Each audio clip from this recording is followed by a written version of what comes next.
Yo, yo, yo, yo, yo, what's good? We are back. You already know what's going on. It's the Grounded Show. I got my dog Lester Sanchez and Josito. And what episode is this to be 8? What it do? Oh man, Baby? 60. We on 60. Wow.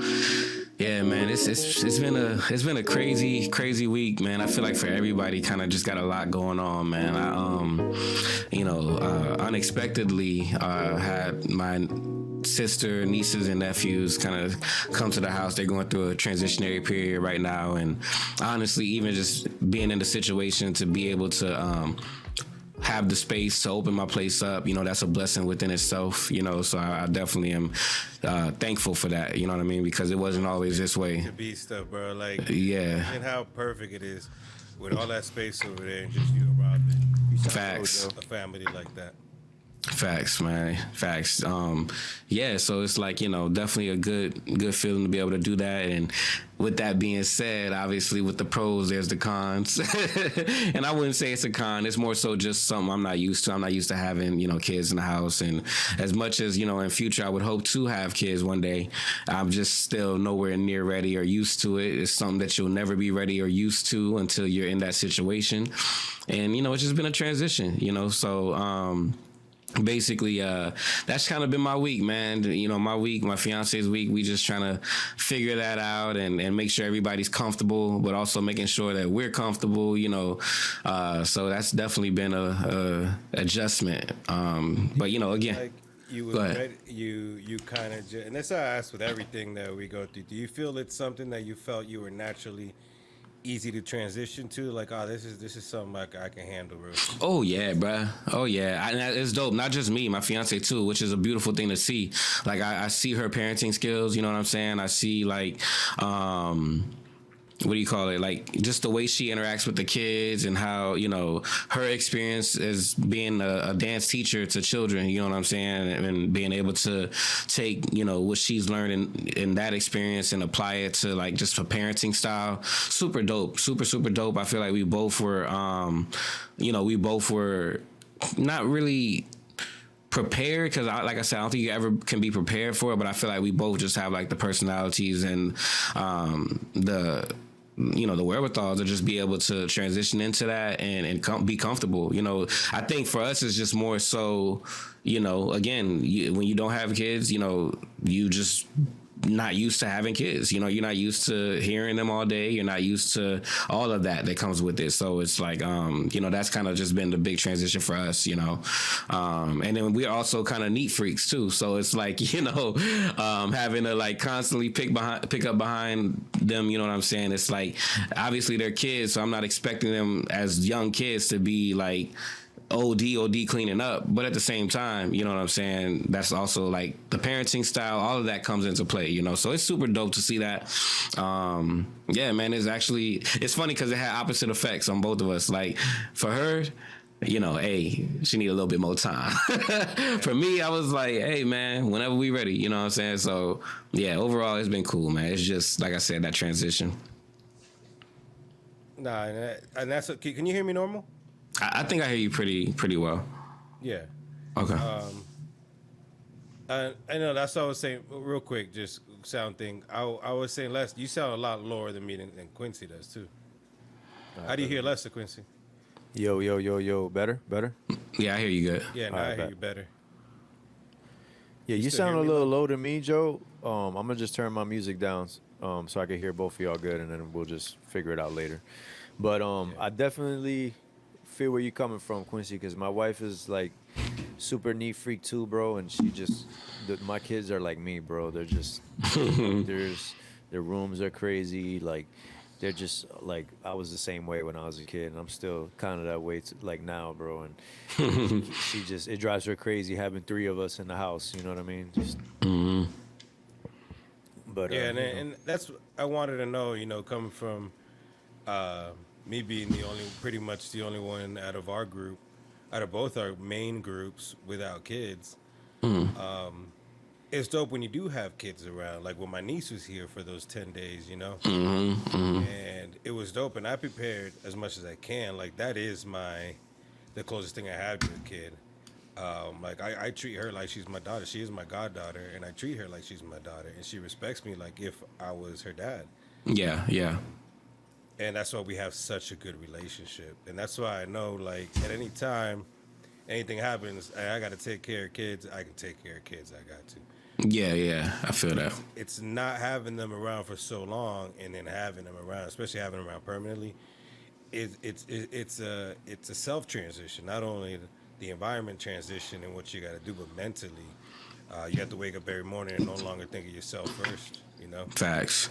But I will say, man, having them around has been dope. You know what I'm saying? Just the way, like seeing the way kids think, you know, and when you're not used to it, or when you haven't seen it for a long time, like it's super dope. You know what I'm saying? Just it's kind of funny, bro. Like I randomly just be hearing my music playing, like video. They watch my videos way more than I thought, but I did not know how often they watch my music videos, bro. Like I just be walking in and they're playing my music all the time, which is super dope. But yeah, man, it's cool. Yeah, I feel that.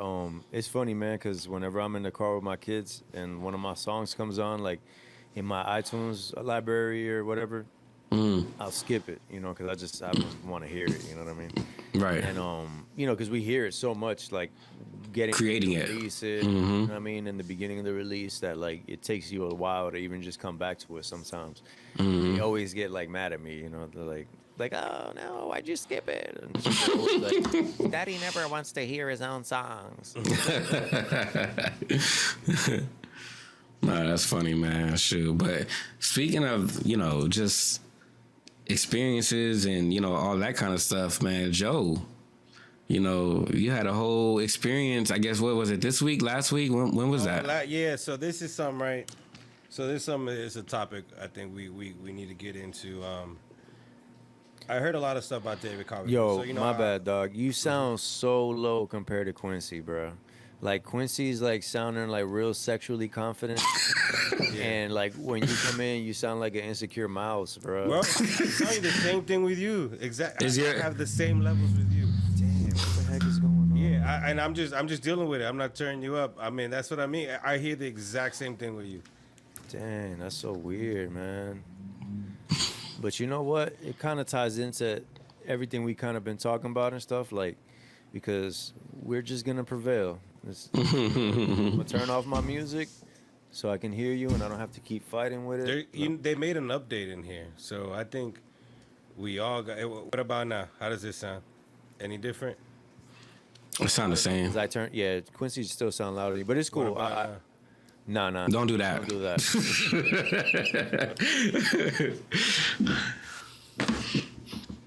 And that's what I mean, Les. It's the same thing. Quincy, I think Quincy's just in a better connection than us right now. What a pleasant surprise. Yeah. Yeah. 'Cause you sound like maybe you're inside coming of your in mouth. hot. Pause. Hey. Maybe you try to turn your mic down a little, Quincy. Because now that I think about it, now that Joe mentions it, you do sound like you're coming in hot.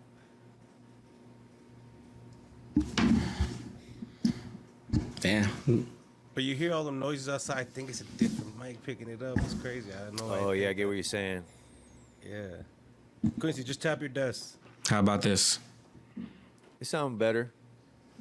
Maybe you could come away from it a little bit. That's a little better right there. Still a little loud. You could turn it down a little bit. Hey, man, this is episode 60, and this is the first time you're hearing us have this kind of issue, so I think that's a pretty big But win hit right update there. this software, though, because there's hella new options here that weren't here before. Yeah. Mic check. Is that better? You're coming in miraculous. Let's get it. Any louder, I'm going to break. Hey. But yeah, man, like I was saying, man, we've been all having, I mean, and we had this recently too on the podcast. I feel like maybe like 6 months ago, if that, where we were all kind of in that like funky little gray area period.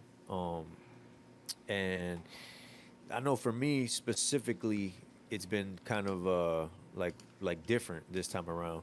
But to bring y'all behind the curtain a little bit, last week we recorded on a different day.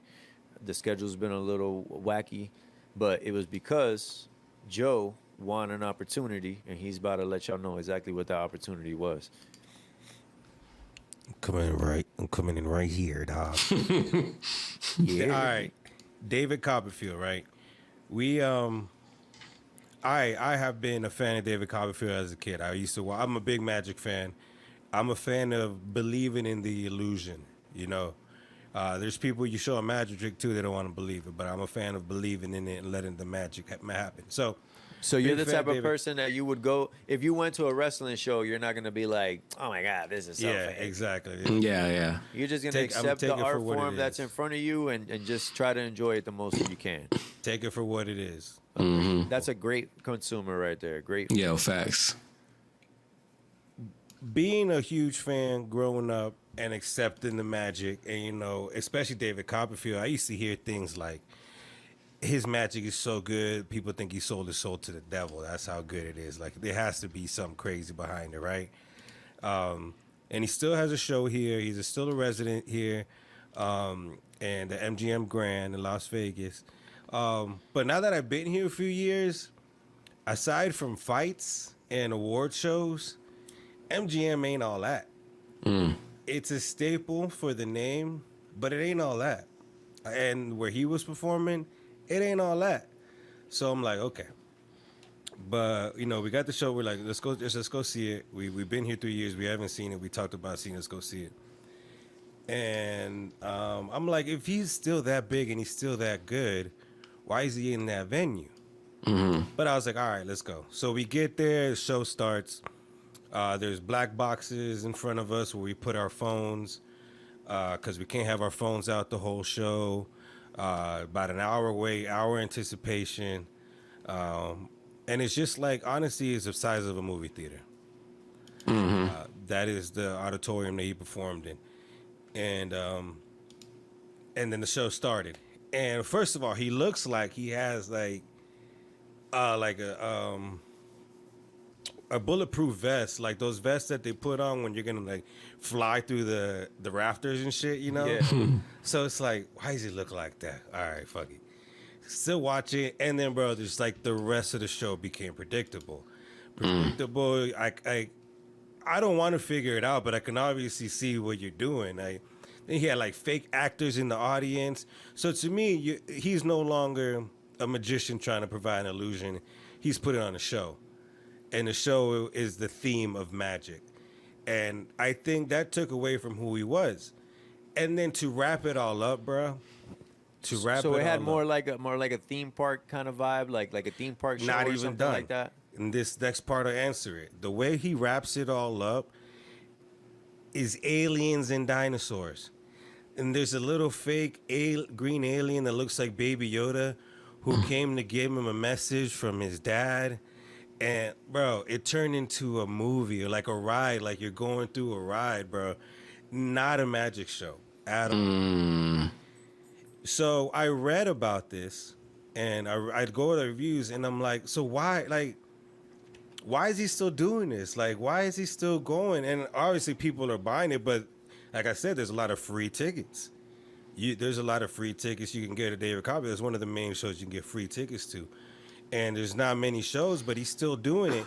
And so I'm like, and look, you look at athletes, you look at artists, magicians, anything. It's like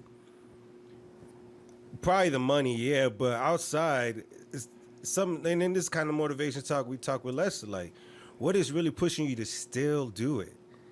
That's gonna really because he's giving it all. I mean, he's throwing it all out there, like giving it everything, like if it was his first day on the job. And it can't be just the money. And that's what I'm like, bro. To me, as a fan of him, from youth to now, I'm I'm probably never gonna see this guy's show again. And personally, I think he needs to hang it up. So what I'm wondering is, like, I know I'm not the only one who feels that way. So either he's ignoring those people, he doesn't know those people. It's just like, to me, it's like, what is keeping this guy doing this right now? Like, to me, he's not contributing to the legacy that David Copperfield originally was. Man, Go ahead. I was gonna say maybe, and I mean I'm just speculating at this point, but maybe he doesn't. Maybe he no longer cares about legacy. Maybe he's like, he just wants to check. You know what I'm saying? Like, I mean that's just a speculation. You know? No, that's one of the things I think about too. Maybe he's just like, fuck it. Well, fuck, that dude's done. I'll do whatever they want. I'll do whatever's going to sell the day to get the check. And it kind of even goes to what you were saying at the beginning about it, Joe, where you were like, dang, like you're looking at the venue, you're looking at the style of show and everything, you're noticing like a visible fall off. And you know, a lot of times with people like that, I'm not saying for him because I don't know anything about his story, but a lot of times you start so high, or when you get to that moment of highness, you think that that's not going away. You know what I mean? And you live like, oh man, this is what I'm gonna be on forever.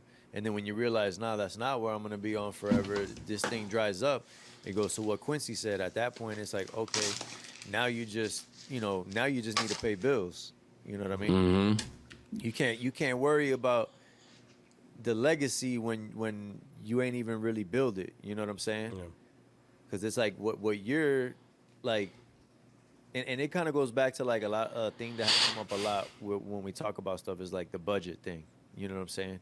It's like I feel like that kind of thing that he does. Obviously, to pull off bigger illusions, you need more money. And it's like, how much of a return are you going to get on spending X amount of dollars, making it look like you jumped off a building and landed on your feet? Yeah. Like, how much are you going to make versus how much you're going to spend to pull that off? You know what I mean? And it's like when you have that, and it's funny because it kind of ties into, for example, Travis Scott. He's dropping that Utopia album tonight. You know, by the time people hear this, it'll already be out. But it's like he's dropping his new album tonight, and it's an album that has been so highly anticipated because of how high that he went. But after he had that issue with the concert and his buzz went down, me being a Travis Scott fan, I didn't even know the album was dropping tomorrow until my brother told me today. Like, you know what I'm saying? And I consider myself a big Travis Scott fan as far as like I listen to his discography regularly. You know what I'm saying? I got some. Go ahead. So good point. That's a great point. Because the only thing I know about him, and like you said, reaching a level where he had to top that. The only thing I didn't know about him that it got canceled, but he was planning a show at the Pyramid of Giza for that album. It was in the works. Yeah, it was booked, and they had to cancel. It got unapproved or something, and then they ended up having to move it to another venue. But yeah, bro, that was chasing that shit. Yep. And that happens a lot too when like, and I feel like that's like even like that DJ Khaled syndrome, like where now like a lot of his music I feel like is a parody of his music, if it makes sense, because it's like he went for this thing of like, how can I put it, like when, for example, like when we first was listening to Khaled, he was putting together rap records, you know what I mean, like straight rap records. Like it was like when he started really catching on, it was like he was like, bro, I'm gonna put Beanie Siegel and Jadakiss on a record together, which for like the world that he was in, that was like one of the craziest records he could have put together. You know what I'm saying? Because they had a beef. It was like a crazy, like fake little street beef. Everybody was like, oh my gosh, you got them together on a song and they both were spitting. You know what I'm saying?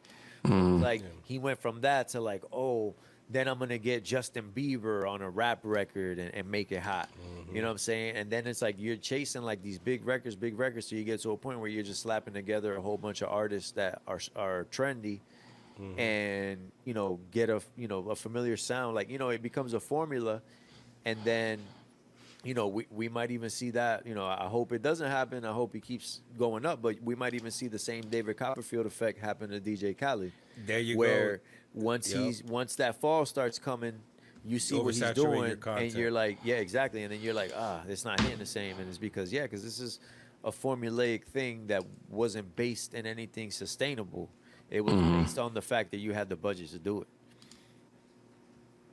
Yeah, and the wow effect goes away because I remember, like you said, he got them together. He got Bieber on the thing. I remember when he got Hov and Future and Beyonce together, and then he got Hov and Nas together.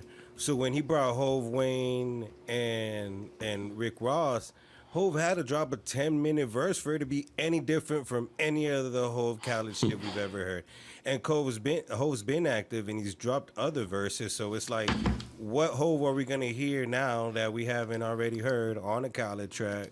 On this, and then he has to drop for that. He has to bring out a 10-minute verse, and it's like, and that goes exactly to what we're talking about. Where Jay-Z is not one of those that, like, Jay-Z's the type that if you see him in a small venue in the future, one, you're gonna know that it's not gonna be cheap. Two, you're gonna know that he's gonna do it in a way that it looks classy. And three, he has the library that he could just stand up there with a mic and he'll captivate you. And, which is what he brought to that Khaled record. It's like the Khaled record, there was nothing special about it. Them guys had been on songs before, you know, like this whole super collab thing. It's kind of like dead already. Like people already are collabing a lot, so it's not a thing anymore. But Jay-Z, you know, he approached the record in a way that was completely different and did something completely different and made that record the talking point of the year when it comes to hip hop. That wasn't Khaled. You know what I'm saying? That wasn't, you know, that wasn't the hype machine that made that. That was Jay-Z. You know, and that's kind of like tying into what we're talking about is like you can be that, you know, you can find success and you can be that, when you're at your height is where you're creating the best, but it's like a lot of times the best doesn't necessarily mean the big budget doesn't have to be attached to the best. You know what I mean? It can be attached to it, but it's not a requirement. You know what I'm saying? And that's kind of like something that we've even just been talking about lately, like as far as like creating and us being because it's we're all in like a space where like Quincy's trying to like hone in on his sound musically. Joe's trying to hone in on his vibe and his skill with the DJing and doing his sets, like executing them the way that he wants to execute them. And I'm like trying to figure out like how to get out of like, I feel like I've been doing well with what I've been doing, but now I'm just like in a routine, like a rut of it. And I'm trying to figure out how to break through that rut to like get to that next level with my stuff. And it's like all that, like all those things, none of us can throw money at either of those things and be like, oh, if I had a budget of X, I can make it happen. Time, yeah. If the money correlated to you dedicating more time to it, we're talking about something else. But as far as just money, making the situation better or making the projects that we're working on better, it's not going to happen. It's like you got to figure out how to perform the best that you can. And shout out to my brother, he was talking to me about this, just from operating the most authentic way that you can. You know what I mean? And that kind of when you were talking about David Copperfield with that, and again, I don't know too much about him or Chris Angel, but it made me think of Chris Angel just because I feel like I hear more of Chris Angel and I see him, like, for example, he was on the Mike Tyson podcast, Mad Random, but one of the reasons why he was on there is because from what you can kind of gather from Chris Angel and just hearing him on different platforms and stuff is he was the type of dude that he was just humble and connected all the time. Yeah. You know what I'm saying? And that's why, like, now at the point that he's at, maybe he's able to have like more fruitful ventures because he had a more real thing that he was operating from. You know what I mean? I feel like how David Blaine is too, and David Blaine he still sticks straight to the magic and the illusion, and that's it. Nothing outside of that. He just wants to do that, and that's what I mean. Like, and we also talk about the money aspect of it, and even though we're not fucking millionaires, I can still say to this day, the money won't change me. The money won't make me do something that's going to tarnish what I built. The money going to make me do something I don't want to do. And I'm confident saying that. I know a lot of people say that and I'm not doing that, but I think that's its difference. I think you know that way before having the money. The money will change people. The person's already like that way before they get the money.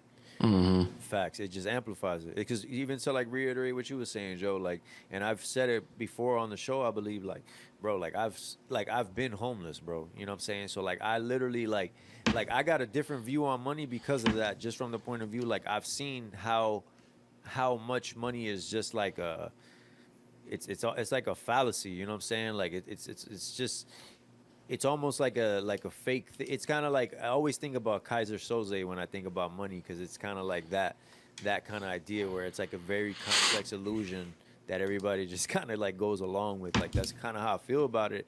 and it's just so crazy how you can manipulate from being, let's say, homeless, or even not even that extreme, from just being low income to being a millionaire. Like the fact that you can just come up with something to kind of manipulate yourself to that stage, it kind of even tells you how pointless money really is. You know what I mean?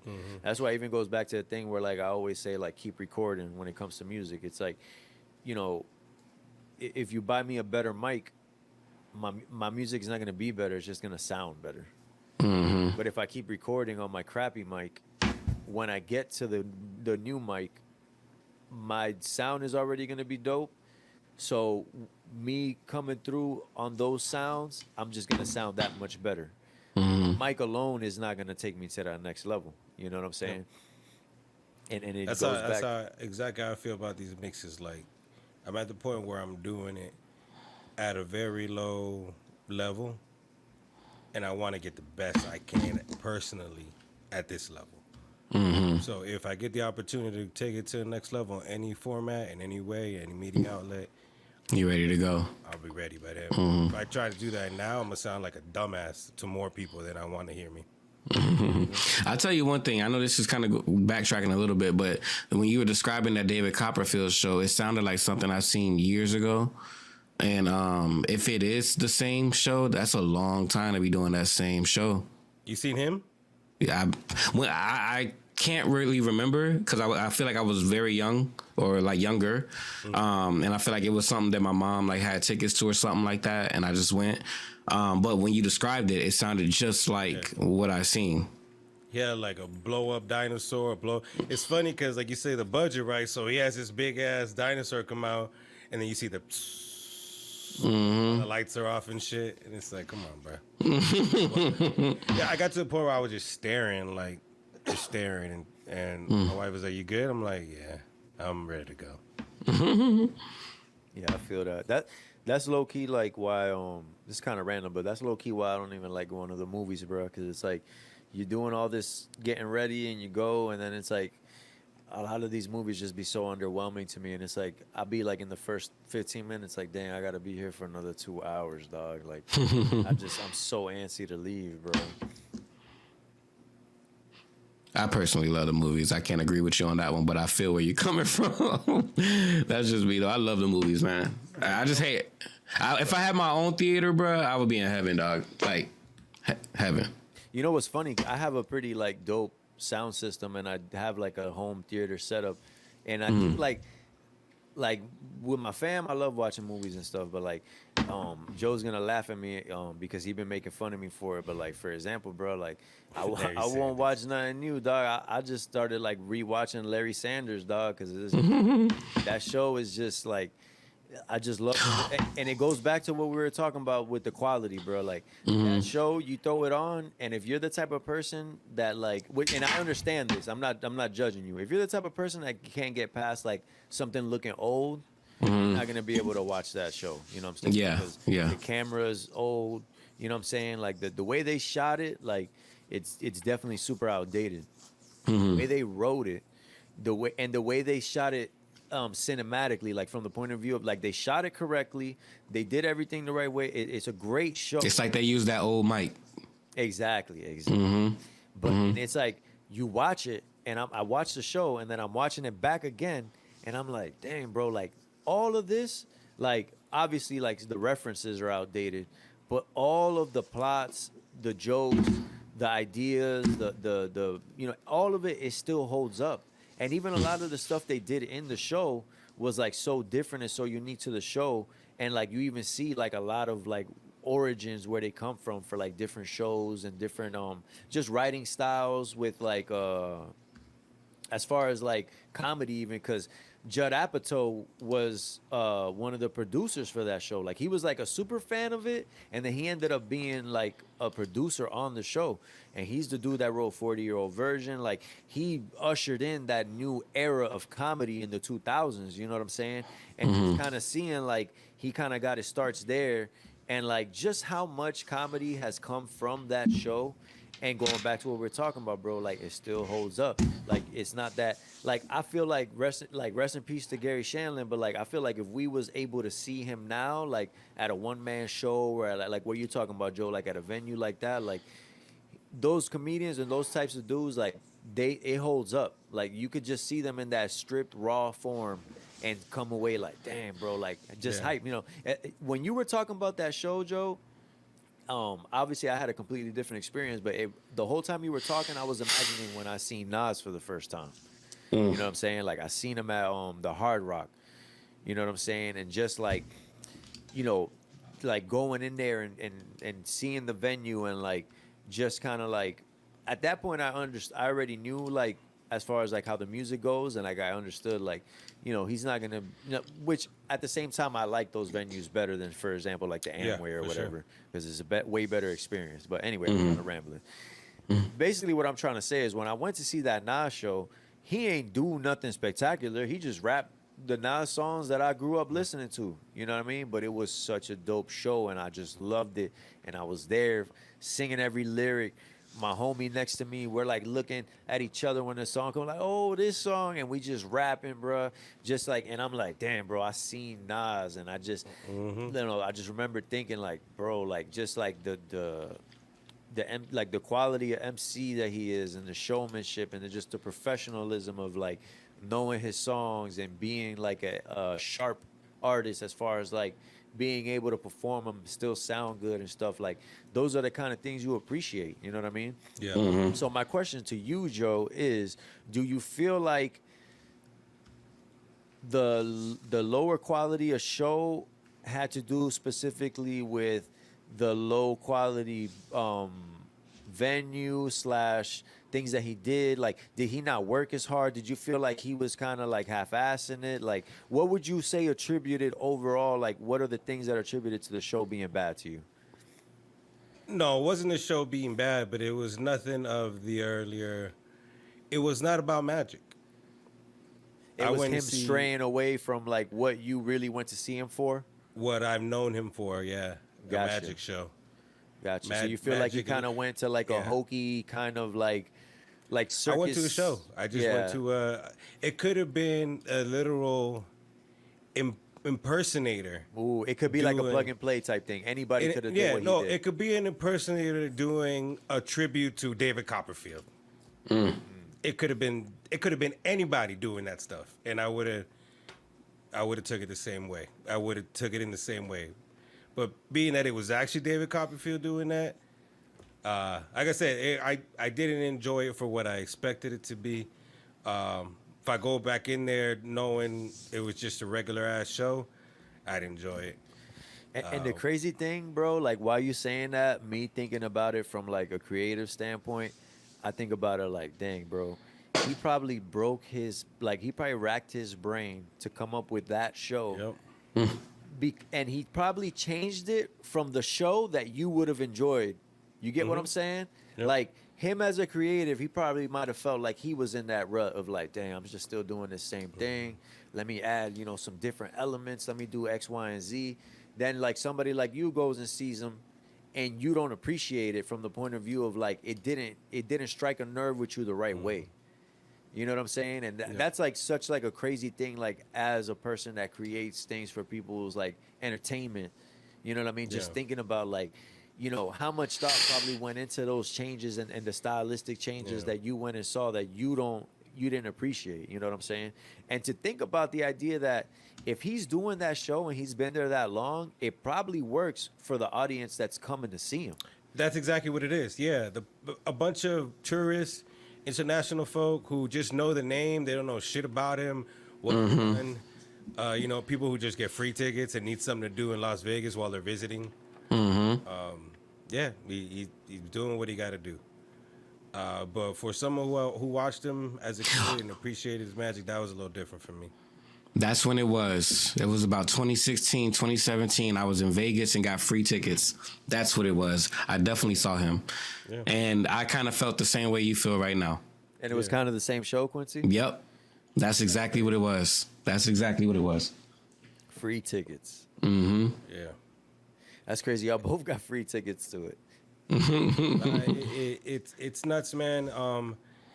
The thing is that's what I get at. Like you get to know somebody, you get to appreciate somebody, and just watching y'all as artists, we could be 20 years from now, and I could see y'all do something and be like, that ain't dumb. That ain't Facts. dumb. After all the shit I seen and all the shit y'all done before and said before, like that ain't dumb. Like that's not who they was. And I recognize that with anybody.